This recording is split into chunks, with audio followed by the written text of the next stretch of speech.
Hi எல்லோரும் எப்படி இருக்கீங்க? நான் ரொம்ப நல்லா இருக்கேன். இது வந்து சண்டே மார்னிங் அமாவாசை.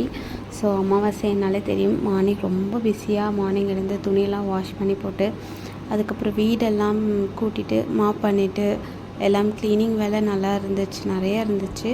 அதுக்கப்புறம் சாமி ரூம்லாம் க்ளீன் பண்ணிவிட்டு விளக்கு நான் விளக்கலை, பிகாஸ் வெள்ளிக்கிழமை தேர்ஸ்டே விளக்குனதே நல்லா இருந்ததால் நான் அப்படியே விட்டுட்டேன். ஸோ ஜஸ்ட் வந்து சாமி ரூம் மட்டும் க்ளீன் பண்ணிவிட்டு விளக்கேற்றிட்டு இந்த விளக்கு வந்து டிமார்ட்டில் வாங்கியிருந்தேன். ரொம்ப நல்லா இருந்துச்சு. குட்டி தான், பட் நல்லா வெயிட்டாக இருந்துச்சு. இதுதான் என்னோடய ஃபாதர் இன்லா, மாமனார். ரொம்ப நல்லவங்க, என்னோடய அப்பா மாதிரியே.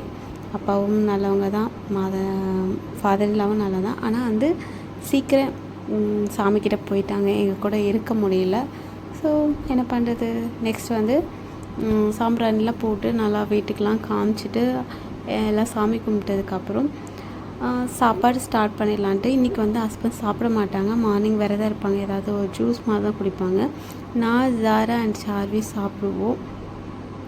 ஸோ அதுக்கு முன்னாடி ஒரு காஃபி குடிச்சிட்டு வந்து பாலை வந்து பாயில் பண்ண வச்சுட்டு நான் போய் தலையை தோட்டிட்டு நல்லா வெயிலில் காய வச்சுட்டு இருந்தேன். அதுக்குள்ளே என்னோடய குட்டீஸ் வந்து நல்லா சேட்டை பண்ணிகிட்டு இருந்தாங்க. கேமரா முன்னாடி போய் நின்றுட்டு கேமராவை வந்து என்ன பண்ணலாம் பார்த்துட்டு இருந்தாங்க. பட் கேமரா வந்து என்னோடய காஃபியும் அப்படியே ரெடி ஆகிடுச்சு. ரெடி ஆனோடனே ஜஸ்ட் மார்னிங் இந்த வெளியில் வந்து காஃபி குடிச்சா தான் எனக்கு ரிலாக்ஸாக இருக்கும். இன்றைக்கி லன்ச் வந்து சீக்கிரம் ரெடி பண்ணிட்டேன். என்னென்னா சாதம், சாம்பார், அப்பளம் அண்டு வாழைக்காய் வறுவல் அண்டு பாயாசம், அப்புறம் உருளைக்கிழங்கு பஜ்ஜி. இவ்வளோ தான் இன்றைக்கி சாப்பாடு. பிகாஸ் சீக்கிரமே பண்ணிட்டேன், மார்னிங் ஹஸ்பண்ட் சாப்பிட மாட்டாங்க. ஸோ சீக்கிரம் சாமி கும்பிட்டு சாப்பிட்லான்ட்டு இவ்வளோ சாப்பிட்டா நெக்ஸ்ட் எனக்கு தூக்கம்தான். அதுக்கப்புறம் சாப்பிட்டு ஒரு நல்ல தூக்கம் போட்டாச்சு. ஸோ இவ்வளோ தாங்க. உங்களோட அமாவாசை எப்படி போகும்ன்ட்டு எனக்கு